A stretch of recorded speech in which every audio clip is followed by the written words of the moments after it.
আজকে আপনাদের সাথে রান্নার কিছু প্রয়োজনীয় টিপস আলোচনা করব। ফ্রিজ থেকে মাছ বের করার সময় ভাজতে গেলে কড়াইতে লেগে যেতে পারে, তাই কড়াইতে তেল গরম করে তাতে সামান্য পরিমাণ লবণ দিয়ে নিলে মাছ আর কড়াইতে লেগে যাবে না। কাঁচা মাছে লবণ হলুদ মাখানোর সময় মাছে একটু ময়দা বা আটা মেখে নিলে মাছ ভাজা সহজ হয়।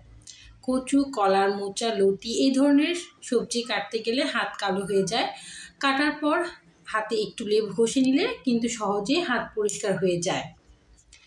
তো বন্ধুরা, আরও কিছু টিপস রয়েছে। কাঁচা কলা সিদ্ধ করলে কালো হয়ে যায়, তাই সিদ্ধ করার আগে সামান্য পরিমাণ হলুদের গুঁড়ো মিশিয়ে নিলে আর সিদ্ধ করার সময় কালো হবে না।